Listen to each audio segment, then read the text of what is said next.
Okay, well, I'm ready to lap the valves. I have everything in place. I thoroughly cleaned out the valve head and bought the grinding compound, and I have a coarse version here and also a fine one, and of course the valve lapping tool that I will be needing. I have been looking at the valves, and it's a 4-cylinder, so I have 4 intake valves and 4 exhaust valves to do. The exhaust valves look the worst, and I know for sure that I'm going to have to use both grinding compounds on the exhaust valves. The intake valves don't look too bad, and I think I'm only going to be using the fine grinding compound and not the coarse one. That won't be necessary. So what I'll do is give you a close-up of how the exhaust valve looks like before I start, and tell you exactly what I'm going to do. Here you can see how the valve looks like, what the condition is of the valve. It's one of the exhaust valves sitting in the valve head at the moment. So I'll just also give you an idea what it sounds like. I'll just take out the valve now and show you what the condition is. Here you can see where the valve seats actually, and you can see when I turn it around what the condition of the valve looks like. It is pitted, which is clearly visible, I hope. And this valve needs to be seated, so this valve I'm going to use coarse and fine to lap the valve.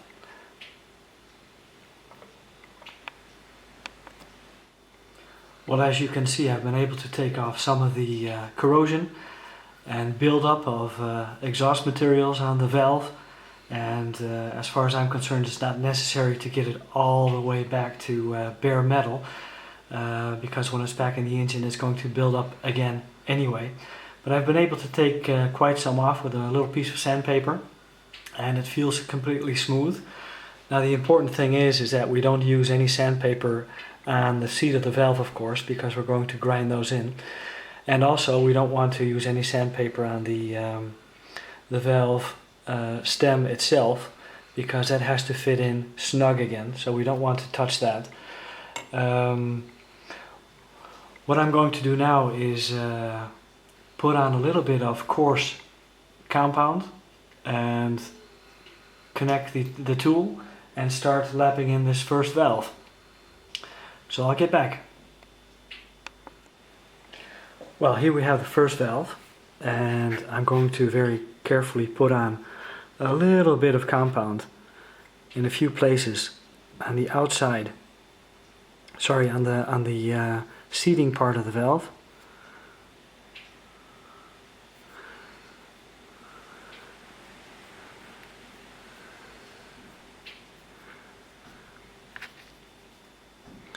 That's where we're going to start off.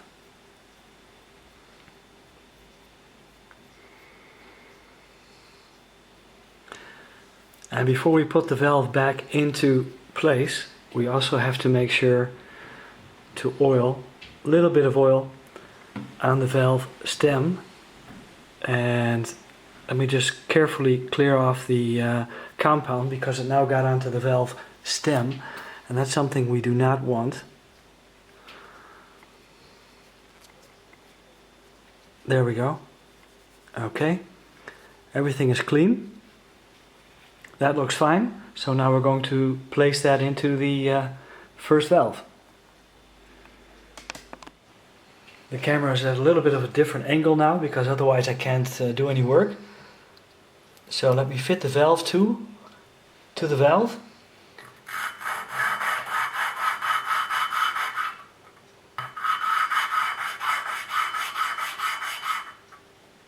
And I'm turning it just gently. I'm not applying any pressure whatsoever. And I'm moving it, making sure that all the compound is divided evenly over the surface. And you can hear the noise getting less and less. That means that the compound is doing its work.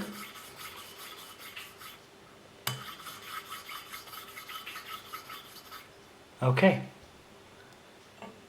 that sounds completely perfect. So let me clean this off and give you a first idea of what it looks like.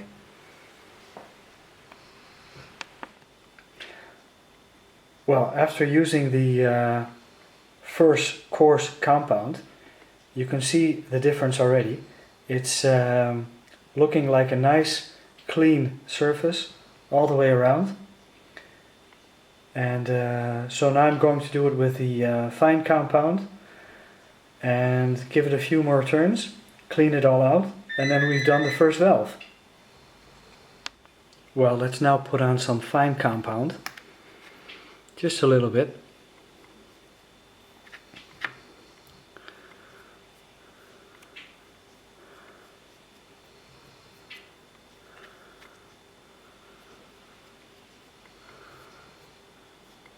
That should be enough. Okay, go for a second time. Okay, the valve has been placed in the valve head again.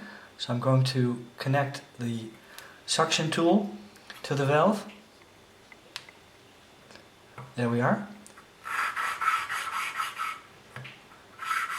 Not applying any pressure whatsoever, just slightly. Turning it around, picking it up, making sure everything is distributed evenly.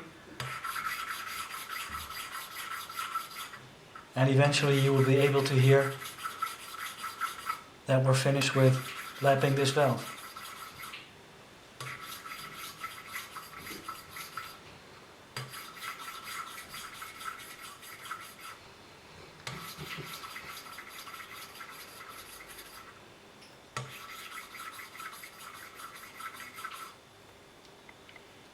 And that was valve number 1.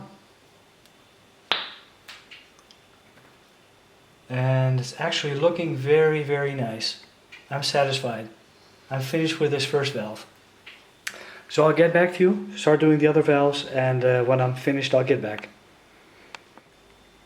One very important thing to not to forget when lapping your valves is to completely clean off all the residue that maybe remained after you use the compound on the valve. But just to give you an idea, because I cleaned it out now, maybe you remember what it sounded like first. This is what it sounds like now.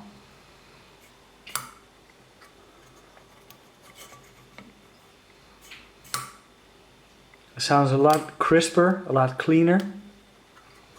So the valve is absolutely seated better. There you heard it very clearly. It's seated better than it was initially. There you are. That's valve number 1. Let's continue. Well, I wasn't completely satisfied with valve number 1 and valve number 2.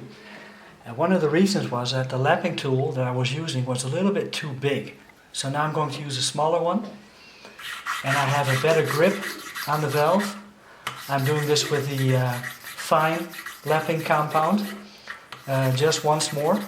I've already done it on the first valve and also now on valve number 3, and the results are much, much better. So this is valve number 2 that I'm doing once more with fine compound, and you can already hear it.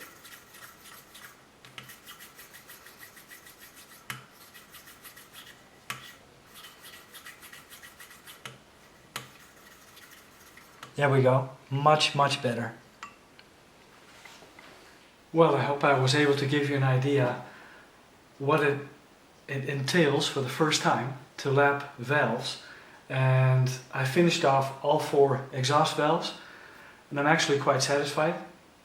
I remember a few days ago when I bought the grinding compound, the lapping compound, that the salesman actually asked me, "Did you ever do it before?" And that sounded quite intimidating. And he explained a few things, gave me a few hints and tips. All I can say is make sure that you evenly put the compound onto the valve, spread it out evenly. Second is to, of course, oil the stem to make everything work perfectly. And make sure you don't get any compound on the valve stem. I'm going to finish it all off. I have 4 more intake valves to go. Those aren't as bad as the exhaust valves, so I'm only going to use the fine compound and finish it off.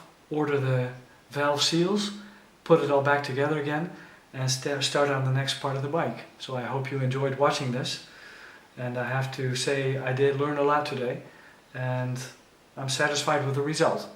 Thanks, and I look forward to making a next video.